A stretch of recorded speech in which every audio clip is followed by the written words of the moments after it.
Friends, Navratri के व्रत कैसे करें, आज की वीडियो में हम इसी विषय पर चर्चा करेंगे। वैसे तो नवरात्रि साल में 4 बार आती है, लेकिन 2 बार की नवरात्रि गुप्त नवरात्रि होती है, जिसको गृहस्थ लोग नहीं करते हैं। गृहस्थ लोग 2 बार की नवरात्रि ही करते हैं, एक चैत्र नवरात्रि और दूसरा शारदीय नवरात्रि। और अब जो नवरात्रि आने वाली है ये शारदीय नवरात्रि है। तो अब हम बात करते हैं कि व्रत कैसे करें। देखिए, कुछ लोग पूरे 9 दिन के व्रत करते हैं, पूरे 9 नवरात्रि के व्रत करते हैं, और कुछ लोग 2 व्रत करते हैं। जो लोग 2 व्रत करते हैं वो ज्यादातर पहला स्थापना वाले दिन, जिस दिन कलश स्थापना करनी है, उस दिन व्रत करते हैं, और आखिरी व्रत कर लेते हैं। और इस तरह से 2 व्रत किए जाते हैं। जो आखिरी व्रत करना होता है वो डिपेंड करता है कि आप कन्या पूजन किस दिन करेंगे। देखिए, अगर आपके यहाँ पर अष्टमी के दिन कन्या पूजन होता है तो फिर सप्तमी का व्रत करके अष्टमी को कन्या पूजन कर दिया जाता है, यानी कि कलश स्थापना के दिन व्रत किया जाएगा, उसके बाद सप्तमी के दिन व्रत किया जाएगा, उसके बाद फिर अष्टमी को आप कन्या पूजन कर देंगे। इसके बाद अगर आप नवमी को कन्या पूजन करते हैं तो फिर अष्टमी का व्रत किया जाएगा। पहला व्रत करते हैं और अष्टमी का व्रत कर लेते हैं, उसके बाद नवमी के दिन आप कन्या पूजन कर सकते हैं। हमारे यहाँ पर इसी तरह से 2 व्रत किए जाते हैं। कुछ लोग दूसरा और 5वां व्रत भी कर लेते हैं, या दूसरा और 7वां व्रत भी कर लेते हैं। इस तरह से 2 व्रत कर लिए जाते हैं। इसके साथ साथ कुछ लोग 5 व्रत भी कर लेते हैं और 7 व्रत भी कर लेते हैं। तो ये पूरी तरह से आपकी मर्जी और आपके स्वास्थ्य पर डिपेंड करता है कि आपको कितने व्रत करने हैं। इसके बाद बात आती है कि हम जो व्रत करेंगे वो कैसे करने हैं, यानी उसकी विधि क्या होगी, क्या खाना है, क्या नहीं खाना है। तो फ्रेंड्स, व्रत 3 तरह से किए जाते हैं नवरात्रि के। पहला जो तरीका होता है व्रत करने का वो पूरी तरह से फलाहार व्रत किए जाते हैं, यानी कि नवरात्रि में जितने भी आप व्रत करेंगे, चाहे 2 करें या 9 करें, 5, 7, जितने भी आप व्रत करेंगे उतने दिन आपको अन्न का बिल्कुल भी सेवन नहीं करना होता है। फलाहार पर ही ये व्रत किए जाते हैं।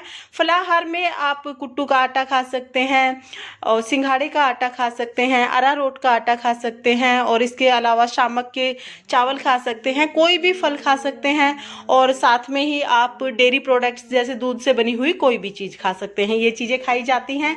इसके साथ ही जो दूसरी प्रकार के व्रत होते हैं वो एक टाइम भोजन के व्रत होते हैं। कुछ लोग नवरात्रि के व्रत करते हैं तो पूरा दिन फलाहार करते हैं, यानी कुछ लोग फल खा लेते हैं, कुछ नहीं भी खाते हैं, लेकिन वो लोग एक समय भोजन कर लेते हैं। नॉर्मल जो भोजन होता है बगैर प्याज लहसुन का, वो एक समय भोजन कर लेते हैं। इस तरह से व्रत करते हैं। इसके साथ ही जो सबसे कठिन व्रत होते हैं वो ये जो तीसरा जो तरीका है ये सबसे कठिन होता है। इसमें पूरा 9 दिन लौंग और इलायची खाई जाती है, यानी कुछ लोग 1-1 जोड़ा लौंग और इलायची खाते हैं, कुछ लोग 2 जोड़ा लौंग इलायची खाते हैं। तो इस तरह से व्रत करते हैं और पानी पीते हैं। तो इस तरह से व्रत किए जाते हैं। ये व्रत जो लोग मन्नत मांगते हैं ज्यादातर वही लोग करते हैं, लौंग और इलायची के व्रत। और ये व्रत सबसे ज्यादा कठिन होते हैं, क्योंकि इसमें बिल्कुल भी फलाहार नहीं किया जाता है, कुछ भी नहीं खाया पिया जाता है, सिर्फ पानी, लौंग और इलायची। तो इस तरह से व्रत किए जाते हैं। अब जब व्रत करते हैं तो जो लोग 2 व्रत करते हैं वो बगैर कलश स्थापना किए भी व्रत कर सकते हैं, अपने मंदिर में भी पूजा कर सकते हैं, या चौकी पर, जैसे मैंने बताया, बहुत सिंपल विधि जो मैंने बताई है उस तरीके से वो लोग व्रत कर सकते हैं कि मैया रानी की स्थापना कर लेंगे और उसके बाद पूजा करके व्रत करेंगे। इसके साथ ही जो लोग 9 व्रत करते हैं वो लोग कलश स्थापना करते हैं, जवारे उगाते हैं और फिर पूजा करके व्रत करते हैं। फ्रेंड्स, जिस दिन आपका व्रत होगा कलश स्थापना वाले दिन सुबह चौकी लगाकर मैया की स्थापना की जाती है, कलश स्थापना की जाती है। कुछ लोग नवग्रह की स्थापना भी करते हैं। तो पूजा कैसे करनी है इसका वीडियो चैनल पर आ चुका है, आप वहां से देख सकते हैं।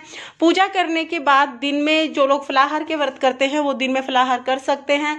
नमक का सेवन नहीं करना होता है, जो नॉर्मल नमक होता है वो बिल्कुल नहीं खाना होता है, इसमें सेंधा नमक खाना होता है। और जो लोग एक समय भोजन का व्रत करते हैं वो शाम के समय भोजन कर सकते हैं, लेकिन उनको भी प्याज लहसुन का सेवन बिल्कुल नहीं करना होता है। वैसे भी कोशिश करें कि नवरात्रि में प्याज लहसुन घर में इस्तेमाल ना हो।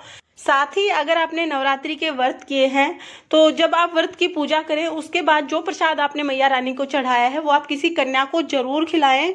जैसे आपने अगर फ्रूट चढ़ाए हैं, या आपने ड्राई फ्रूट चढ़ाए हैं, पंचमेवा चढ़ाया है, पतासे, जो भी आपने प्रसाद चढ़ाया है, कोशिश करें कि कम से कम एक कन्या को तो आप वो प्रसाद जरूर से खिला दें। इसके साथ साथ जब आप कन्या पूजन करेंगे तब तो हमें 9 कन्या को जिमाना ही होता है। फ्रेंड्स, ये थी नवरात्रि व्रत के विषय में कुछ जानकारी जो मैंने आपको दी। अगर आपको ये जानकारी पसंद आई हो तो वीडियो को लाइक करना, और अगर आपने